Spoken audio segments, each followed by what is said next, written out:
welcome to our Amplified Life. It is a new year. And before we get started, Rebecca and I just want to thank you for sticking with us. We took a couple weeks off and we didn't announce it. So we have had a few of you wonder where we were. Life got busy and we decided to pause and breathe. So thank you for giving us a little bit of grace. The honest This to goodness truth is the weather's been entirely too nice in Kansas, and Rebecca's been spending all of her time outdoors and in the barn.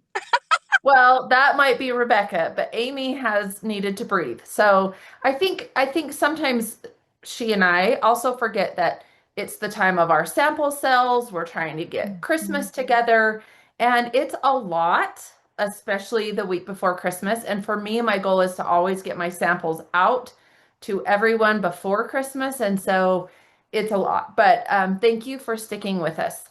Today's conversation is one that we've grown to love. Rebecca, we are going into like our seventh year Isn't that because mind blowing? yes, so our first part of when we did this, we didn't put them on YouTube. We just Zoomed them. And so you guys only get like a year after we were going. But we've been doing this since 2019.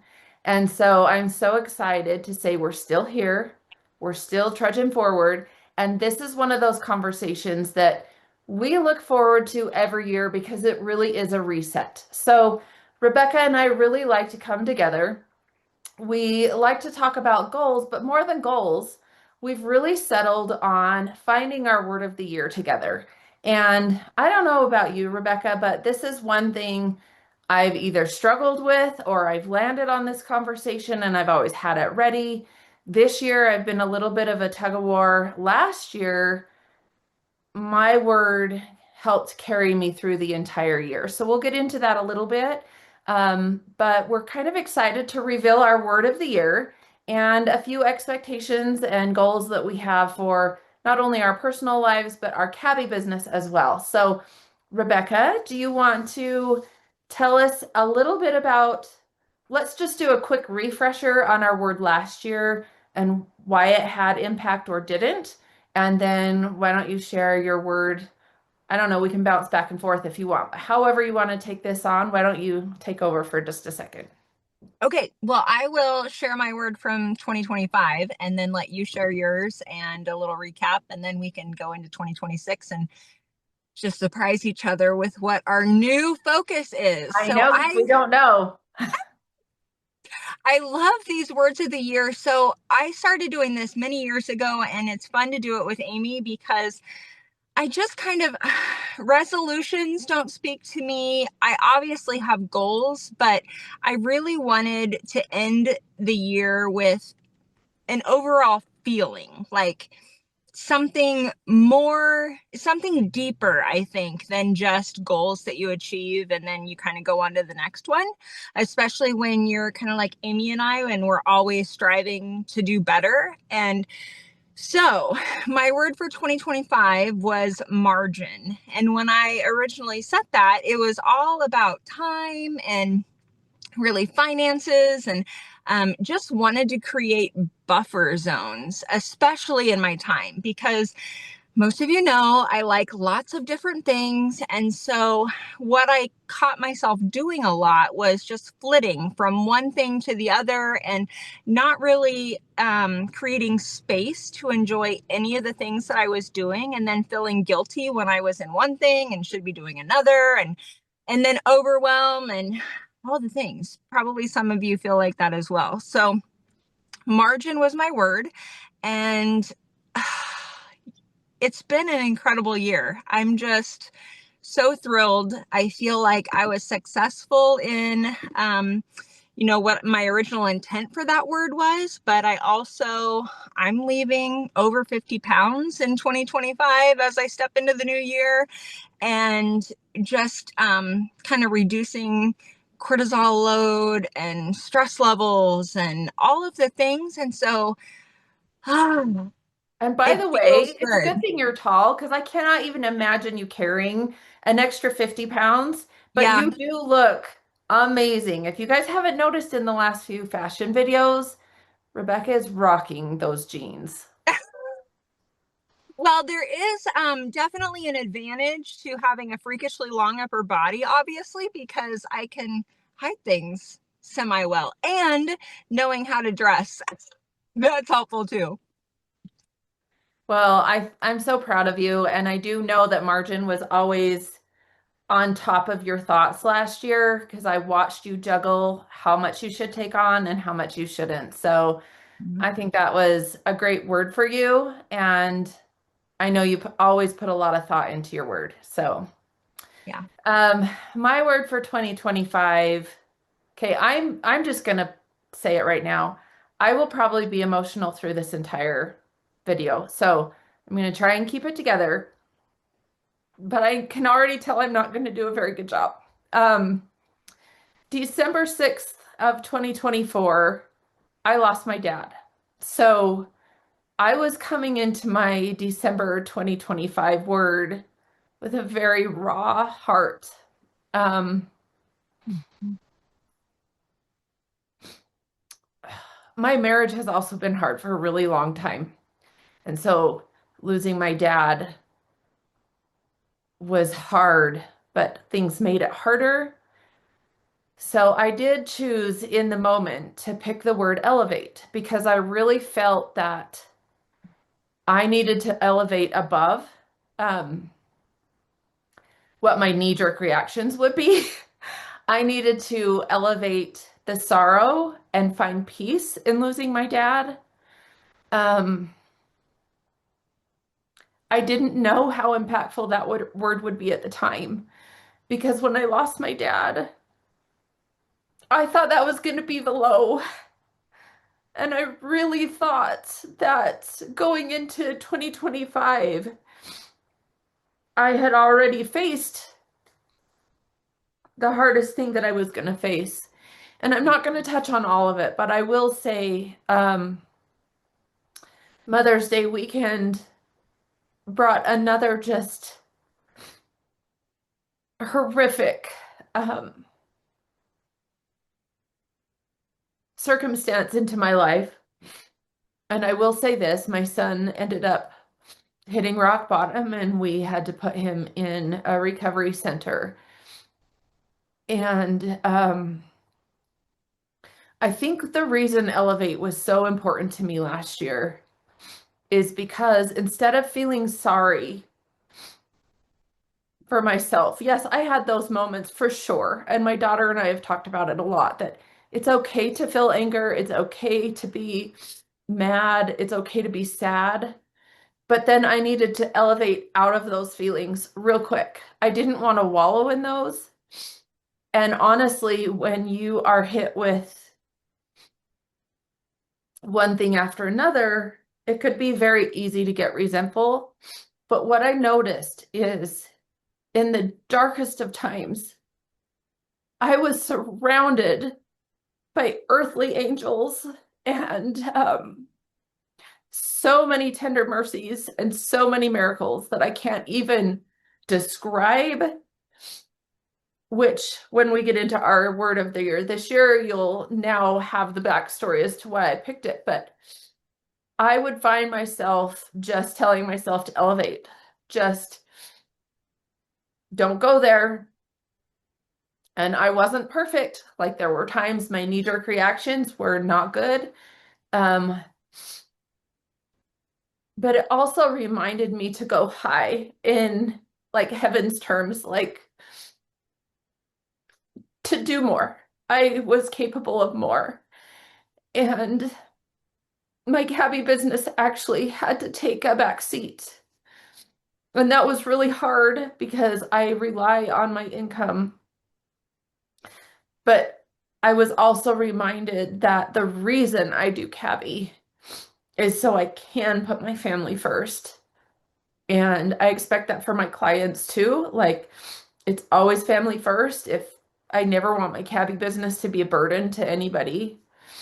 Um, but I look back and I think having this word floating in my mind really did help me pause and it helped me recognize the tender mercies and the blessings and I could not have like this sounds funny, but I feel like almost everyone around me carried me, and in itself, I was elevated. Um, I just hope, especially for my beautiful daughter, that when she reflects on this year that was so hard for everyone in my family, but I think she has also carried a lot quietly. I hope she can look back and say, my mom was strong, but she didn't get bitter. My mom was strong, but she kept a soft heart. And I think elevating your thoughts and all the things really helped me. And so that's the long version of the short story. And that was my word. Yeah, I can just personally attest, Amy, from watching you walk the last year with such strength and dignity and love and compassion. I just, mm, I love you, my friend. I love you too. Okay. So looking forward to 2026. I honestly, after how incredible 2025 has been, had kind of kicked around the idea of just continuing margin into 2026 because it's been so successful. But then my Christmas Eve service and then another sermon this past Sunday uh, solidified in my mind that there's another word that I'm supposed to be focused on. And that word is joy. And when, um, makes me emotional too. These are always such emotional videos. But okay, so as far as joy goes, like Amy, I lost my dad the beginning of 2020, January 2020, and that was pretty devastating for me. And then a couple years later, I lost my father in love, and then I lost a young woman that I loved like a daughter, and then I lost my mother in love, and it seems like well, and then going on almost 10 years ago was my car accident, and so I have mourned the loss of a lot of independence and ability and things like that. And so the last decade really, while it's been a huge growth journey and it's been incredible, I was just telling a friend the other day that, now that I'm able to look back, I wouldn't want to change anything. I mean, probably in my selfish state, if I could stay home the day of my accident and not go out that day, I would. But I've also seen so much growth. And like Amy was talking, there are miracles to be found and sweet mercies in the hardest things. And so that's really what the last decade has been for me. But when I started thinking about joy, I'm not talking about the dictionary definition of joy. Joy in the dictionary is fleeting. It's a feeling of great pleasure and happiness. But the biblical definition of joy is completely different. And I wanted to read that for you. It's first of all, it's lasting. It's rooted in God's presence and promises, and it's available even in sorrow, which I think is so important for me. Joy is a deep, lasting inner contentment and gladness rooted in God, not in fleeting circumstances, a gift of the Holy Spirit, and a choice to trust God's promises, even amidst trials, unlike temporary happiness. So that's just really my heart's desire for 2026 is to live in joy, even when things are tough. I'm not um, so naive to think that there's nothing bad that's going to happen in the upcoming year. But if I can focus on God um, and the joy that He provides to me, then that's going to be my mission. I love that. And, I was telling Rebecca before we started recording that my daughter, who many of you know, but she's 15 going on 16, but really she's dealt with so much in her short little life. Um, we were talking about circumstances and how sometimes we get in this bubble of hard and that it just feels like we're the only ones that are suffering. And it's really easy to kind of magnify your hard. And she's had some experiences this year where she's found out life circumstances of some of her friends. And I challenged her to kind of look around and to notice the hard in others and to be a friend to those that need a friend, the friendless. And Breely is actually, if you know anything about the FFA, which is near and dear to to Rebecca's heart, Breely is the Sentinel officer this year. And basically, they stand by the door and they greet everybody. But when she was chosen, what they said is that she was always the first one, even if it was across the room, to be like, and to spread smiles and cheer to people. And many of them did not know the hardships in our family. And so she's such an inspiration of really what Rebecca is talking about is finding joy in the sorrow. And I think if we can do that, it makes our circumstances livable. And we were also talking about how Christ didn't have it easy. I mean, he was born in the most awful circumstances, and his mother didn't have it easy, and they didn't have it easy, and there were so many trials and people just belittling him and being mean, and yet he was a peacemaker. And so if he had to go through that and could still bring peace, then I know that my trials are individual and God knows me as an individual. He knows my strengths as an individual and recognize that we are children of God. We are daughters of God, that God loves us, that he hears our prayers and that he knows us is why I landed on my word of the year, gratitude. And at first, it was going to be serenity because I just have really I'm exhausted. I really am. I'm exhausted emotionally. All I want is peace. And with my son going through recovery, the serenity prayer was so beautiful. And knowing that it's acceptance for things you can't control, but having the courage to change the things that you can, I really thought my word was going to be serenity. But my heart has been so full for the people that have always been in my life, but they have just magnified themselves to me and they have been truly earthly angels. And I am so blessed. I am so blessed to have a community of women that share their trials and their stories because I gained strength from them.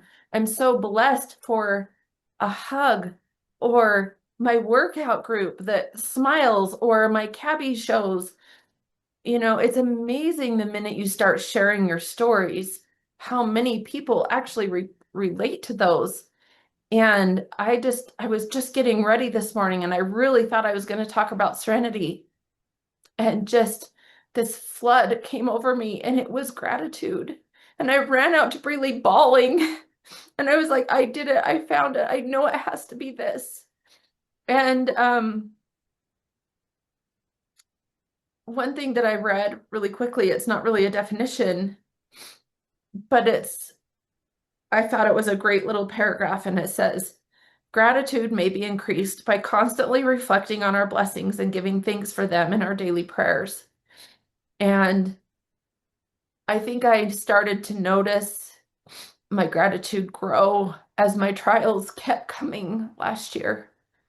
I'm so grateful for my dad and for the example that he left us, and that my sisters and I have been able to, like, bawl was not coming out of our nose and laugh through that because he gave us so many fun memories. I'm so thankful for my mom who was widowed but has been able to show her own grit and strength. buy her own camping trailer and pull it around the country and take 80-year-olds to the West Coast to the Redwoods and go on a cruise with other widowers, and that she has shown that she can live life and still find Rebecca's joy in the sorrow of losing my dad. I'm so thankful that my son is doing better. He still is on a journey, but he stuck out his recovery for almost 7 months, and he is now living independently and working. And um, I'm thankful for my kids. I'm thankful for the opportunity that I've had to give my life to God in ways that I never knew I could. And at the depths of me being on my knees saying, I can't do this, I am so grateful that I was able to feel God literally take my trials and say, I've got you. And they're not over. I have a lot that's going to be carrying into 2026. But I am so full of love for so many things, and I just can't even put it into words. So I landed on gratitude last minute this morning, but it just landed and it felt so right.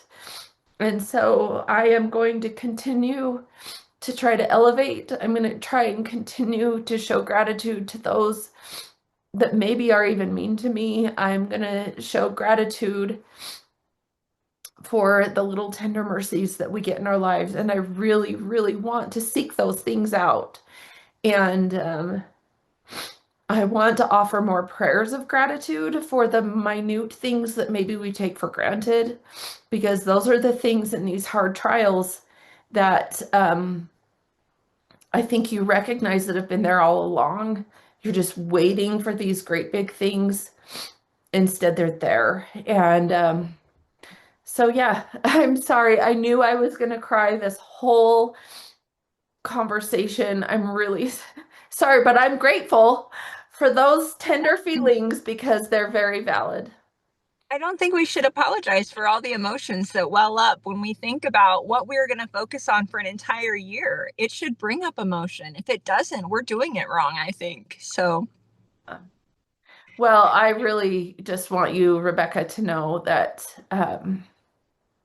our friendship has shown the test of time, even in distance. It's 12 o'clock. Um, we haven't seen each other in person for a really long time. And I am so grateful for these together sessions. And I'm grateful for the clients that truly log in. They may not be subscribed. You should subscribe because then we know yeah, what's you're your listening. problem? We do this for you. We don't really care about the subscribers, but it at least lets us know that you want us to keep doing this. But this has been such an intentional way to value our friendship, to make sure that we tune into each other. It, sometimes we don't get to talk every week, but knowing that these videos are coming has been such a blessing, and I'm so grateful for you. I really am. I just love you dearly. Oh, amen. I love you too. I can't even imagine doing life without you. I do wish that we lived closer, but um, yeah, it's crazy the people that God puts in your path. And I hope that everyone watching this has those people that it doesn't matter if you're 1,000 miles apart. It doesn't matter if you don't talk all the time, that if you need something, you can reach out to them. So, And I want to say this. Rebecca and I are both very independent, and we don't think we need to ask for help. One thing I have learned this year is to accept it, and for others to have the opportunity to serve us actually blesses us. And that has been a hard lesson for me because I don't like to ask for help.